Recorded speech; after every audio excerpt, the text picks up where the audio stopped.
Hey guys, so I'm delighted today to be here with Raymond and Adek from the Steak and Butter Gang.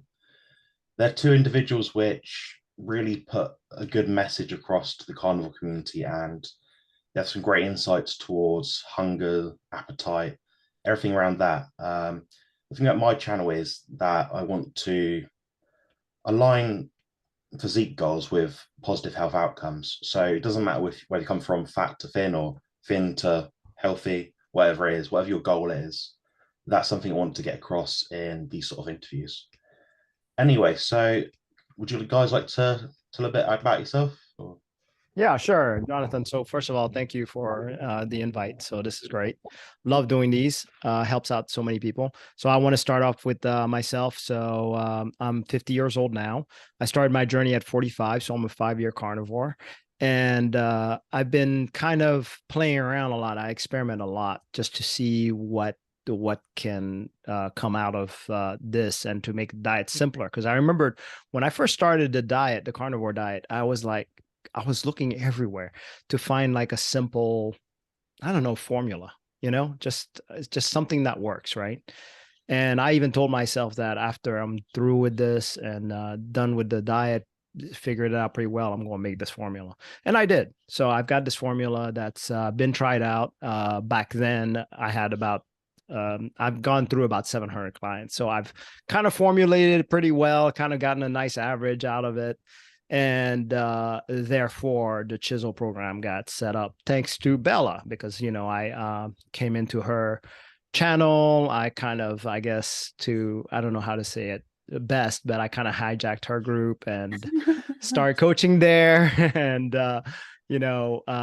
we just started to grow. We have a deck, we have a bunch of moderators, other coaches, and it just started growing organically. And it is what it is right now. So I'm happy to be here. And a deck, how about you? Yeah. I'm, as Raymond says, also one of the coaches from the Steak and Butter Gang from Bella's team. And I'm 2.5 years carnivore. I've come from a eating disorder background, been battling with that since I was 13, and 47 now. But actually, yeah, I went through a lot of therapy and inpatient, outpatient, and a lot of restricting. And actually, carnivore is the only thing that actually really saved my life. And when I was at 42, I was diagnosed, and it was actually going to see if I had to do more inpatient therapy. And I decided to search on internet, what can I do? And that's when I actually found Dr. Georgia Eid, who was actually once, carnivore, to be part of the protocol in clinics. And that's what made me decide to try it out. And did it on my own. That didn't work. But they made a lot of mistakes. But once I joined the SB Gang, that's when I found the peace and a lot of guidance, a lot of community and support. And that's when I started thriving, especially when Raymond came with the priming protocol. That really turned my life, actually. And I think we're going to talk about that today, aren't we? Yeah, that's exactly it. So what I love about this is I'm joined here today by someone that's come from this sort of background. So eating disorder, you know, has a reluctance, or whatever better word it is to say, to eat, essentially. Essentially, got Raymond, who has lost a ton of weight, maybe I think 70 odd pounds or something. And yeah, they've both come from different backgrounds, but they've still benefited from the carnivore diet. I'm someone completely different to that as well. So I form the trifecta. So what it is I'm a bodybuilder that has struggled with binge eating to some extent. So what I was trying to do is come up with a diet that would allow me to maintain a lean body mass, but not binge eat, essentially. So feel a bit better, get my health back in check, essentially. So what I wanted to go over basically to start is the idea of hunger signaling, particularly the idea of priming. So how would you broadly define it? And at what point would you suggest to someone, okay, you need to start a priming program? Yeah, so the best way to define priming in my eyes is, first of all, let's keep it simple, down to the brass tacks. It's a 2 weeks process, right? First week is eating 3 meals plus per day. So that means 3 meals with snacks, which is nothing for, coming to a sad world. People who are coming into this, it should be very easy, right? Now what tends to happen on that first week, by the way, we also say coffee as dessert. That's very important, actually. So what happens after that first week is critical because first of all, you start feeling like you're a bottomless pit. There are some people that are like, oh, I'm not feeling that eating till stuff that he talks about. So that's another criteria, eating until stuff. And what I'm like, well, just wait a little bit. By the second week, they start understanding. They start seeing the signal. Now, this is average people. Of course, there are people who have really starved themselves and all that. And I'll let Adek talk about her experience on that. Mhm. But by the second week, they literally feel like this. So at first, the hunger does open up, and then you start wanting breakfast when you never did, and then all of a sudden it closes back down, and it really shows you what your body's all about. So it's not all in one meal. You don't figure this out in one meal. You figure out over a 2 weeks time span. Now, what the best thing about the way a chisel is set is also gently getting you into a fasting mode without you even realizing which your body telling you it just doesn't want the food anymore. And it just goes into the automatic, not eating as often as much because you're there for nourishment. That's the ultimate goal, of course. Fascinating. Adek, have you tried this method, Adek? Yes, yeah.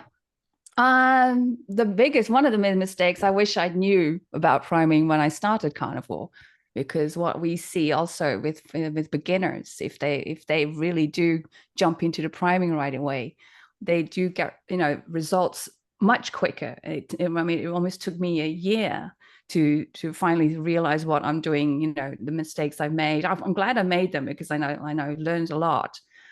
But when I finally did decide to prime after a year, that's when it exhilarated. That's when I, like Raymond was saying, that bottomless pit just filled. It took me 6 weeks, though. Even after a year of carnivore, I was just under eating the whole time.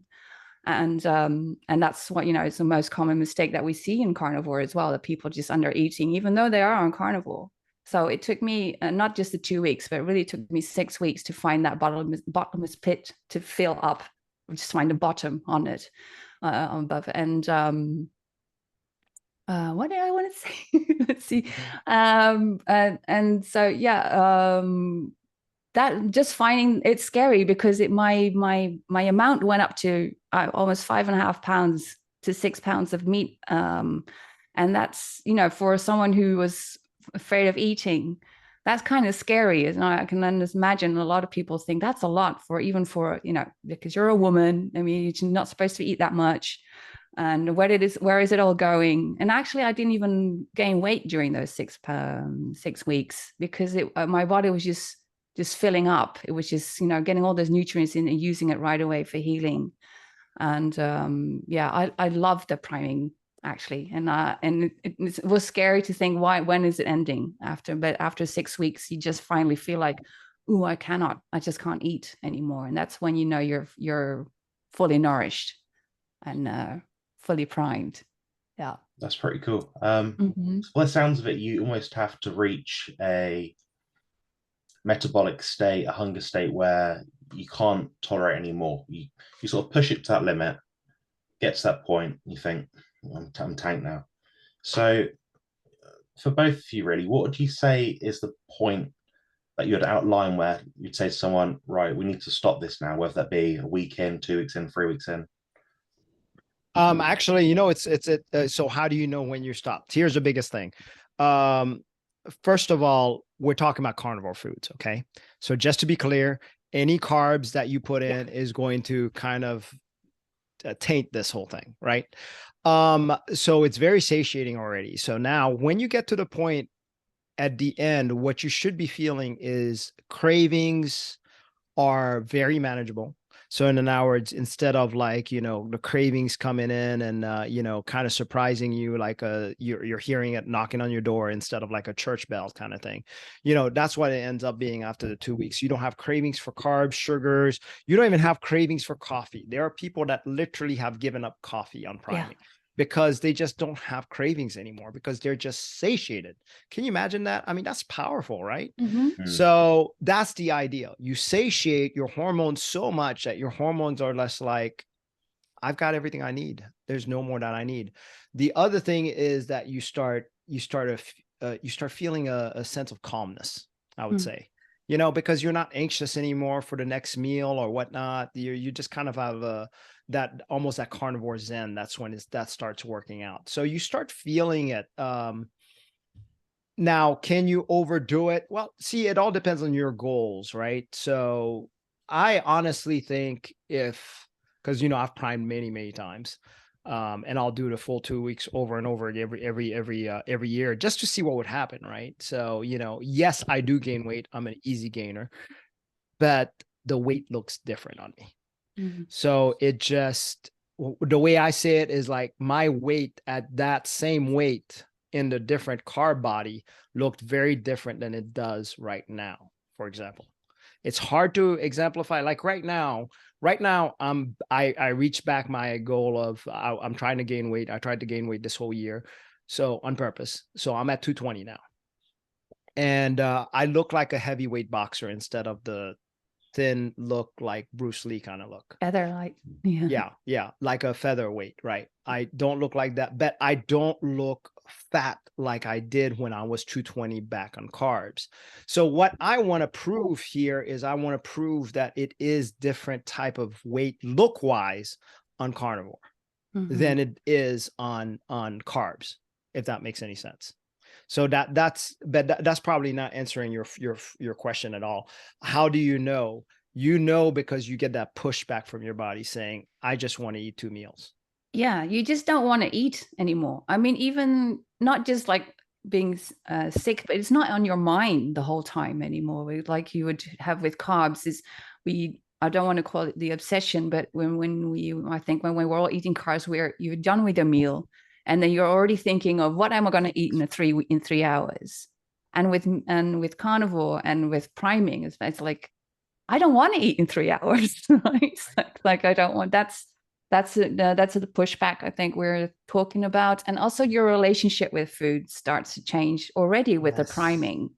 I mean, we can say that this Carnivore Zen, or it maybe take longer with carnivore, but even already with priming, you're thinking, you know, I'm eating this food. I have to eat this food because I want to give my body this food. And it's not about pleasure or anything. It's really about fuel and knowing that your hormones are healing and your body is healing. Then that's what I'm going to eat. That's what I'm going to eat. And even though if I'm not even hungry, because we're actually asking you to eat, even though you're not hungry, right? But just the relationship with food changes as well. The obsession goes away. For me, it was. Yes, yeah, for sure. And the deck makes a really good point. And we had this conversation, me and her, actually. We're at the point where, you know, it's like when we eat, it's like we just stop. It's like, you know, even if you're thinking to yourself, I should eat more.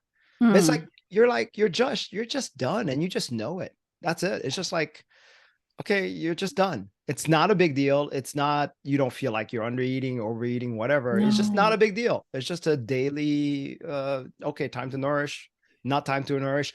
The weird thing is even hunger. Hunger is so faint. I can easily skip whenever I want to. Skip a meal, no big deal, you know, but it's just faint at all times. You know, and I'm talking about doing a 72, talking about doing a 48. It's just a kind of like a faint little, maybe like, oh, you know, what time is it? It's my time to eat. And that's how faint it is. It's just that faint. Yeah. I hear that's why we're saying with the learning and listening to your 100 cues, you'll feel a difference. Like there's like I had it yesterday. Yesterday, I was like, I'm going to do it fast today. But then suddenly at 6, 7 o'clock, I feel so restless. I don't know what's going on. I was like, oh, I don't know what's going on. Okay, I'm just going to grab some meat. And like Raymond has, like on other days, like, oh, okay, I'm hungry. But then it's already, and you're able to do 72s. So that's, you're listening and you're actually recognizing the hunger signals. What is real hunger, and what you can associate with that. For me, it's like restless feeling or just feeling off. Then I know that's my hunger cue. But if like you're like, oh, I'm thinking of meat, but then you forget about in an hour, that's just a different, that's the skipping, what Raymond was explaining to you just now. Yeah. Oh, we probably shouldn't mention fasting. Well, we are carnivore fasters. Sorry. Yeah, sorry. Yeah. I hope you're okay with Yeah, that. but priming is also to prepare yourself for fasting. It a is, good way of fasting. Yeah. Yes. So yeah. Yeah, so it seems like you two have benefited from getting your body into a fat adapted state. So you can do this. What a lot of people have is they have lifestyles where they cannot eat every 3 hours, or they have to mix and match what they're doing each day. So it sounds like what you're doing is it's almost like a biohack in a way. So you're able to maintain a longer period without eating, without having that sort of insatiable hunger that you just can't quench. Is that We're right? not dependent on food anymore, I guess, to get through the day. Right? Yeah. Exactly. Exactly. I'm really not dependent, and it can happen on a dime. I just decide whether or not to eat or whether to eat. And of course the situation is a little more complex than that, because whether to eat for me is more of a social interaction than anything else. Like today I had lunch with my boss. Well, I know I had to have lunch, but normally I wouldn't eat until later today, for example. So but anyways, so it just kind of depends, right? And some days I'll just go where I'll just roll 48s just because it's a nice thing to do. So it's nice to have that flexibility that your body is able to do this. By the way, you mentioned the people with the 3-hour window. That used to be me. I used to have a 3-hour window of eating. I used to have to constantly eat. I was always thinking about my next meal right after I finished my first meal. Yeah. So I actually went to bed early, so that would be the next day or quicker. So I'll have breakfast, looking for breakfast. That's a good attitude to have. Yeah. But it's crazy. So it's a lot of people keep saying that, oh, it's all mental, right? And it really isn't. You eat the proper food, you're properly satiated. Guess what? You're able to do a lot more things. Yeah, it has nothing to do with willpower or anything. Right. That's what I've learned as well. It's really just being, nourished, eating enough, feasting enough, and get those hormones in balance. Keep the insulin down, leptin up. That's it. And we have thousands of people coming into our group that we see transform like that and say the same thing. They're like, oh, I can't believe I can do this. So it's not willpower. No, especially when the coffee, right? Like you said, right, and alcohol. And the coffee, right? Alcohol, yeah, and or even drugs, if it's some. Exactly. Just how easy it is just doing the priming. How easy to let go. It's quite astonishing. Yeah. You see, hearing you two talk about it between yourselves is quite fascinating, because I'm essentially someone that has always weighed themselves near enough every day. I've tracked basically every single food that I've put into my body for the last 7 years. I come from a very data analytical kind of background. That's how my mind works. It's the autism in me. I can't help it. But hearing you guys talk about this, getting to the point, I find it inspiring, because it would be nice to just be able to go like all day without food and not think, right, 3 hours have passed, 4 hours have passed, it's time to eat, just have that gap. And I think that would actually probably increase my longevity, in that I'm not thinking constantly about food, so therefore I'm not stressing about it. Exactly. And like I said, mindset, that's just part of the equation. What our body is telling us for its signals is also another part of the equation. So I'm really glad you brought that point up. So some people might think that a priming approach isn't suitable for them. They might be more passive in that regard. So what would you guys suggest to them? Yeah, I mean, and I understand that. Trust me, we get a lot of pushback on priming, of course, and that's expected. Oh my God, I'm going to gain so much weight. I'm gonna look like the blimp after I'm done. Well, and here's the thing: usually, all of these within 2 weeks, doesn't happen like they expect. Some people, which I don't understand this, as you saw with Bart and Steven, both lost weight during priming. Yeah. Which is incredible. And they're not the only ones. We've seen others. We're like, enjoy that moment. Now, there are some people that will gain 5 to 10 pounds, during that time, but they get all of the benefits of like not craving anymore, not being a slave to the food. Yeah. Other than the part of slave to, they have to cook 3 meals. That is a pain in the butt, and that is slavery. But they know that there's a way out of that. It's only temporary. So it's nice, right? So really, and we tell people, ditch the scale. The scale is that'll just derail you every time. You did mention one thing I do want to cover. You said about longevity. Really, all of this, I don't like that talk, because vegans have turned me off to the longevity talk.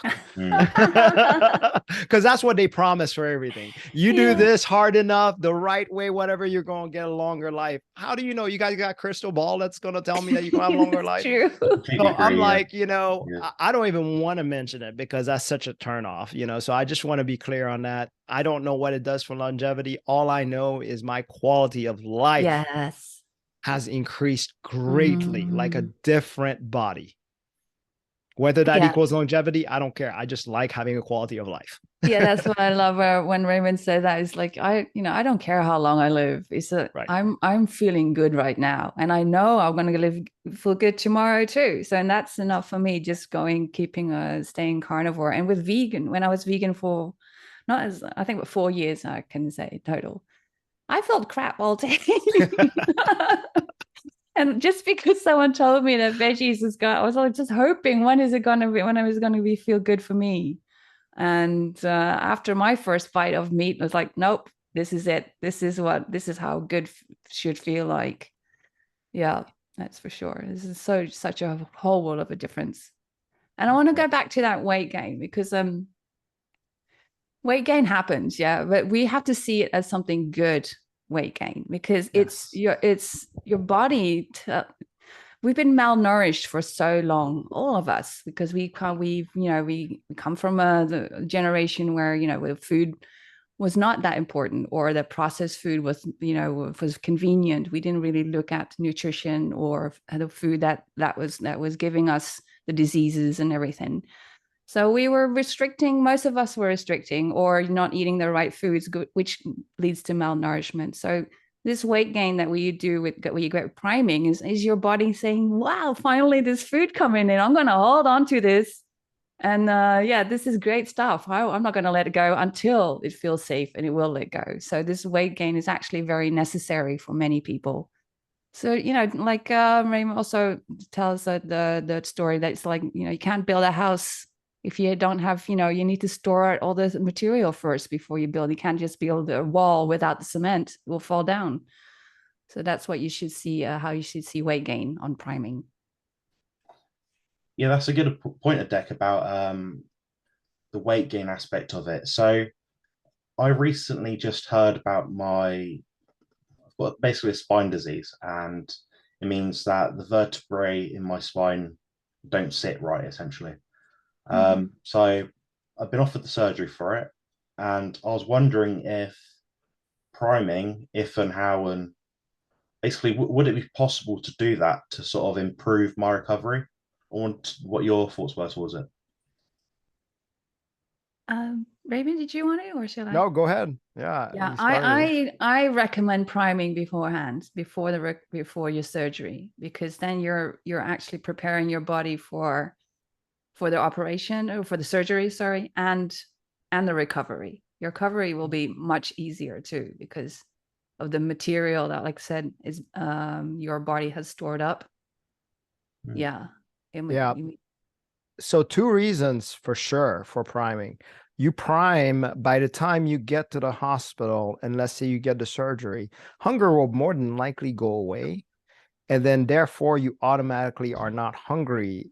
And therefore that priming that you've had is going to hold you up for that rest of during the fasting period, which actually is that the fasting also helps with lowering inflammation. See, but initially when you're strong right now, prime on, get all that you can so that that can help. I can tell you, I used to have a lot of back problems before when I was a carboholic. I had my mid back problem. I'd pull it every time. I used to go to chiropractor constantly, but none of those ever did anything. And I was doing carnivore with my chiropractor, and let me tell you the difference on my spine when he would yeah, he'd snap me. It just would just, crackle very easily, barely get touched. And unfortunately he passed away. So I don't, my wife went to another chiropractor. I don't need a chiropractor anymore. So it's like my spine has gotten stronger. I've never felt this don't get me wrong, along the way I did. So about it took about 2 years for that process to actually seem to totally clear out. And then I've not had back problems at all from there. It's totally strengthened my core again, because your back is your core, right? So it's very, very important for a lot of things. So when that's strengthened, I was just, I mean, again, this is N equals 1, my experience. I'm just amazed what it did for me. Yeah. Thank you both for that insight. I mean, the thing about my surgery is I'm having 2 incisions on either side of my lower back. The reason being is that because of my muscularity, they cannot actually cut down the middle and access my spine. So they're gonna cut on each side, move the muscles apart, then fiddle basically. So the invasiveness of the surgery will mean that I'm gonna need a bit more oomph from my diet to really help it heal, which is a great point to make. Sure. You definitely will. I definitely encourage you keeping the carnivore diet after this for sure. Sorry, go ahead, Adek. Yeah, no. It's just thinking that I think your body will be strong enough to endure the surgery much easier, because just not just because of bone mineral density, but even the muscle around it and then neurotransmitters and everything, that they'll be all stronger while being carnivore already right now before going into the surgery. Yeah, that's a good point about bone mineral density as well. I mean, I've got a background of like binge eating, not purging, but like restricting and that sort of thing. And I've been essentially 100% carnivore for the last 4 months or so. I have practiced it probably years in the past, sort of thing. I've done it on and off here and there, sort of thing. Well, what it is now I've done it properly for a long period of time, I've actually noticed my bone density has increased. Yep. Into a lot more resistant, and it's becoming evident when I'm actually granted it's a bioimpedance machine, but it's showing the trend of my bone density is actually going up, and this has been a few months. So that's so cool. That's already in 4 months. I mean, that's quick. I just know by experience that I don't break my bones anymore or get bruised, sprained ribs, because I still fall a lot. I mean, the clumsiness is far less than before, but I still fall. And I don't have any bruises. I don't have any sprained ribs or sprained ankles anymore. And that's due to carnivore, most definitely. My bones are filled up. And I used to have bad rib damage also, constantly having a rib out. All of that's pretty much gone. Yeah.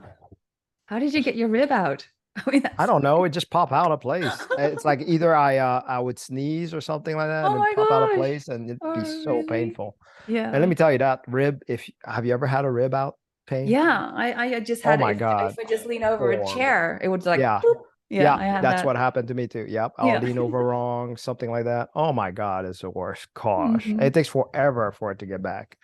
But that started getting stronger and stronger, and to the point where I can't remember the last time it happened. Yeah.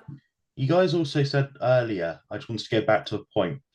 It was on the Carnivore Zen kind of feeling. So I've actually experienced that myself, and it sounds a bit like woo, a bit like load of nonsense that people make up. But could you guys go into that a bit more and just maybe explain how you guys feel and what difference you notice maybe to perhaps what you're like before the carnivore diet? Sure. Go ahead, Should I start? Okay. I think with me, I would compare it to, I would use it with my eating disorder, because I think I have a completely new brain. I mean, Raymond loves saying having a completely new body. I agree with that, but I think I also have a completely new brain, because it's not just brain fog that's been lifted or the inflammation that goes out of your brain, but my whole way of looking at life and looking at myself even, or at food, and my relationship has changed unknowingly in the beginning. I mean, you hear that about the Carnivore Zen, and that your mental issues get better or your mental health gets better, but I can't even. I know how I was all those years of how obsessed I was, and how about my weight, and about food, and how I looked. But these days, it's not even an issue anymore. And my body is even just looking, as a woman, you always think you want to be thin, as thin as possible, or as light as possible. And now I hated the word voluptuous, but now I am, I think. Yes. And I actually like That's so it. nice. So, yes. Oh, thank you, dear. But and I'm not actually, I don't feel bad about it. That for me is also part of being Carnivore Zen, just being not even forcing myself for self-love or liking myself. It's like, okay, it's kind of nice. So that's just looking at my, but also just the way I think as well. I use this example quite a lot, that I used to wake up every morning disappointed that I survived the night, because I would rather just sleep on and not go on living. And I now these days, like, I'm actually waking up and like looking forward to the day, and that's for me is Carnivore Zen. Yeah. I love the way she exemplified it. And for people who thinks it's woo-woo, I'd like to give them a challenge. Take a look at yourself in the mirror and see if you can look at yourself for who you are right now, right then, and accept who you are right now, right then. If you think all this is woo-woo, you shouldn't have a problem doing that. What Carnivore Zen for me is being able to accept the present as it is and being good with the present, not thinking future stuff, not thinking past stuff. That's how I was constantly, whether in the past, whether in the future, regrets of the past, or anxious for the future, all the time. Carnivore Zen is more like the presence of who we are right now, right when we are, and being very content about it. And it's a constant. It's a constant. It's not like spiky, right? It's not like, oh my God, I'm so happy I'm here and stuff like that. And the next minute I'm like, oh no, I'm so low. No, it's not like that. It's constant. Yeah. That's what Carnivore Zen is for me. Yeah, I completely agree. I mean, it wouldn't make sense if we were, supposedly hunter-gatherers maybe a few thousand years ago or million years ago, and find some sugar, feel great, have a jolly sort of thing, then feel horrible after. I mean, why would our species try and force adaptation if we weren't going to be feeling good? It doesn't make sense. So being, at least animal food focused is critical in achieving that Zen. And I'm someone that comes from a depressive, anxiety, autism, chronic fatigue background. So I can relate to a lot of people when they say about, feeling bad and whatnot. And so I've been on that side of it. I'm still not quite where I want to be now, as it were. But I feel over time, learning from people like yourselves that have done it and can preach about these sort of things, I find that so valuable. And I want people to take away the message that, even if you just do the carnivore diet and don't do the priming, you're going to get something. But definitely. It seems like of you're course going to optimize by getting both. So put them both together. Yeah. Oh, definitely. I think before priming, I just realizing I just suddenly realized that I was actually thanking my food. I used to fear food. I used to hate food because it was what it was doing to me. And then just sitting down and saying, and I had this steak in front of me, and all of a sudden I was saying, thank you, because it was actually giving me, making me feel good. And yeah, that's a lot of the things that you're changing, the little things that's changing in your mind just by eating meat it's great. I mean, it's so simple, but it's so, you know, it seems like incredible almost that it's happening, but it's very logical. I Yeah. love that. You gave me a sense when I was back then when I used to eat. I used to always be starving, right? I'd Yes. swallow my food, much less being able to thank it, right? Because when it got in front of me, I just couldn't wait to put it all in my mouth, right? And the weird thing is I always thought to myself, did I even taste any of it? You know, because I swallowed it so fast, right? And nowadays, you know, I'm just chilling, and I always notice the steak, and then you're right. I'm so grateful for that steak well before it goes in my mouth. You know, taking my time eating, and this is very unusual for me to actually take my time eating, and being grateful almost every morsel, and how it fuels me. You know, and it's just such a different world for me. It's almost like I crossed the twilight zone or something like that, and it's a totally different me. Yeah, and I mean, you'll still have bad days. I mean, everyone does, but it doesn't put me that, you know, you can handle them. It's not that I'll be, you know, stuck in bed for 2-3 days after that if I have a bad day. Now it's like, okay, it's okay to have a bad day. I realize I'm having a bad day, but then, you know, it's fine. It's fine. I'll be okay. Carnivore, one of the best example on this is carnivore doesn't fight your demons for you. The carnivore allows you, for example, I like this example, priming is like putting your armor on, right? You know, your shield and armor. In your sword is kind of like, you know, the to sharpen it, you kind of need a little bit of fasting on that. And that sharpens it. But that doesn't actually go out and face your demons. You need to do that. You still have to tackle those demons. But at least this time around, you're armed and you're well armored. That's the difference. So life's going to come at you no matter what. Whether you want to face your demons or not, that's up to you. But at least you have a chance, a fighting chance with carnivore, is the way I see it. Yeah, I love that, Raymond. That was such a, I probably don't express myself very well, but that was a fascinating way of putting things across, to say blandly. Honestly, I really appreciate that you said that. I'm sure as my time goes on and I get more in tune and refine my eating, so I can eat as and when I need and do that sort of thing, life becomes so much easier and less stressful, and I'll live happier, like we mentioned earlier. Oh, yeah, I mean, that's what we always mention, food freedom. It's not even just not being obsessed by food, but being able to let go of maybe the numbers and the counting and yeah, that's a great part of food freedom as well. Yeah. So you almost don't live for the food, you live to live. Yeah. And don't rely on numbers, you know, to decide what and how much you eat. And how good your day is, right? Yeah, exactly. I remember that. It was numbers to make my day good, right? I know. I used to or do bad. That too. So funny enough that you say that. Today is the 7th day that I've been doing a hunger experiment. And what it is, I've not tracked any of my food intake, and I've eaten at least 2 appetite. So by the time this comes out, I would have probably completed that, put the video up, you know, whatever. But yeah, so I've not tracked anything, and this is coming from a place where I've been tracking for 7 years. I know. And I wanted to really see, like, is it just, you know, I don't want to be recommending things to people and not trying it myself, because that would be just daft. So I wanted to see, does the carnivore diet really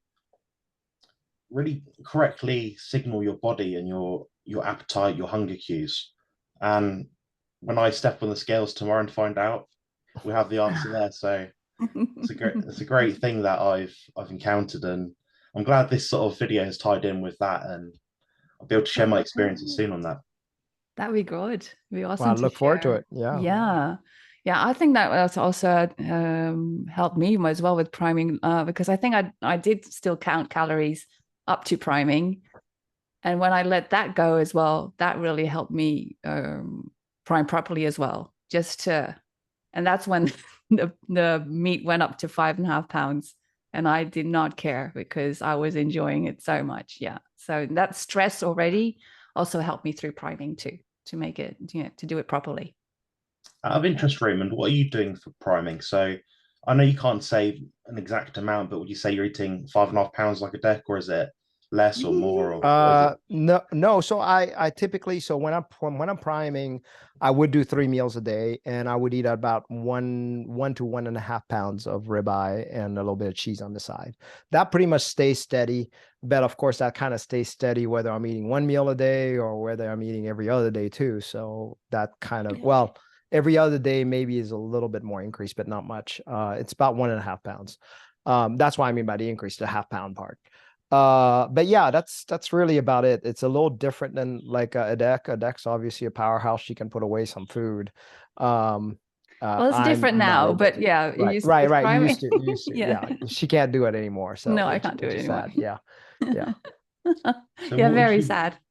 What would you guys say to anyone who's watching this video? They're a bit hesitant about trying the carnivore diet or maybe trying priming.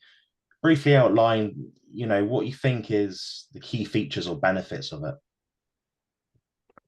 Well, the first part is why consider the carnivore diet. Here's the thing. For me, the carnivore diet was not a way to lose weight, even though that happened for me. It wasn't a way to look good. I didn't care about any of that.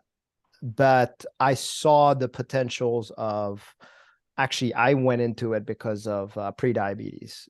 I was pre-diabetic, and I've heard that it would reverse that. So that's my why, right? Going into it that way. But I discovered a whole lot of things along the way. I discovered my plantar fasciitis started going away. My arthritis on my hands started going away, and all of those were fairly quick. And even though if I felt there were negative stuffs like diarrhea and sometimes every now and then a little bit of GERD come up and all that kind of stuff just out of the blue, eating a little too much fat. And I didn't do it quite right the first time. You have to learn your way along. So there were a little bit hiccups, but it still way outweighed all of the good stuff that was happening, way outweighed all these little naggly stuff. So I was just patiently just keep on eating that way. And things just started going away. So what I'm trying to say is, for anything that you can think of taking a medicine, carnivore diet should be in the first row to try before you try all these medicines. I used to be a 2-supplement hen guy. I used to have enough supplements every day to fill up 2 handfuls.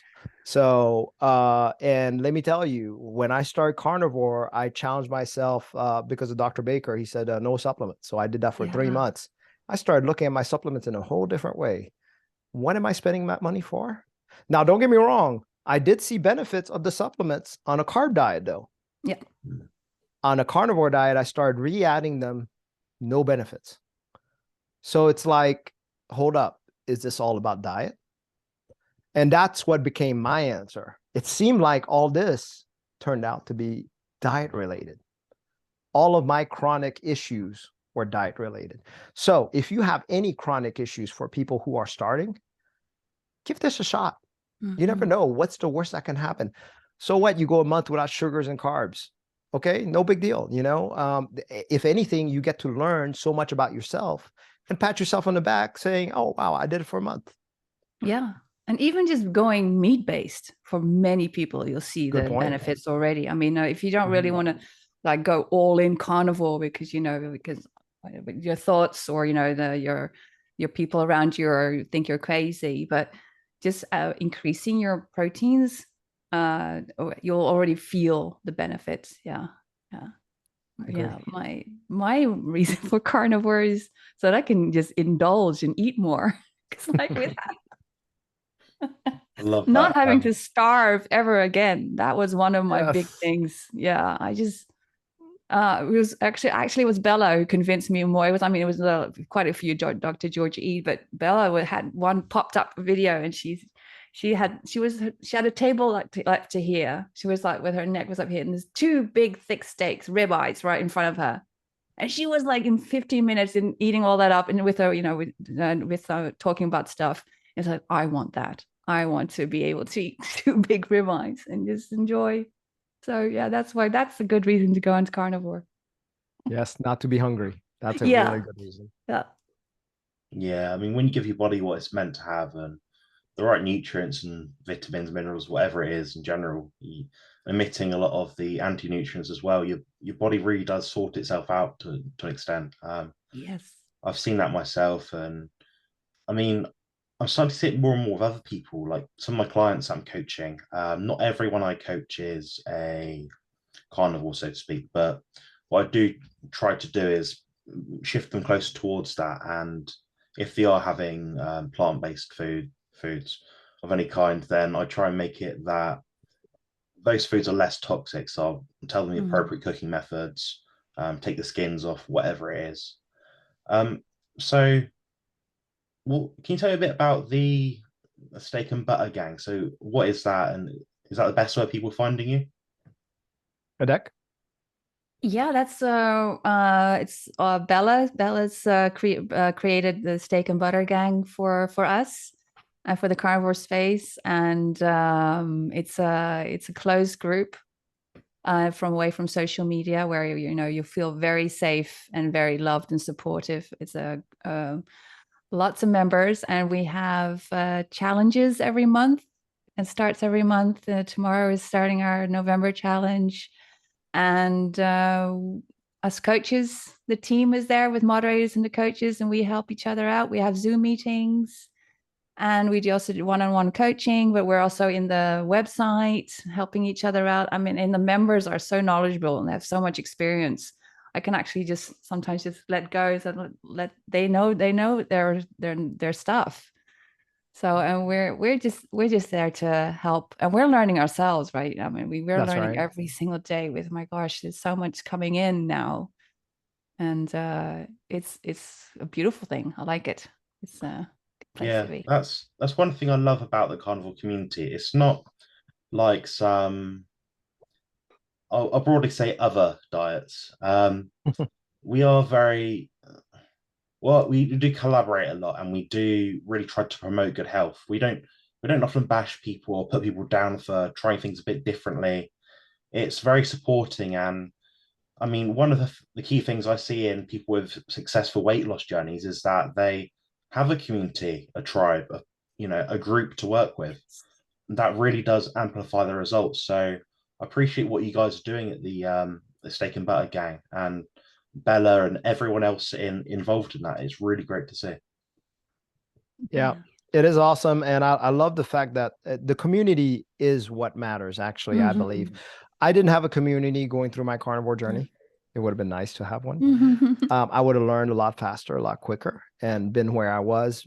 Maybe a little less mistakes, but then again, maybe I wouldn't have been where I am without all those mistakes either. So there's two ways to look at it, right? I see that too. Yeah. Right.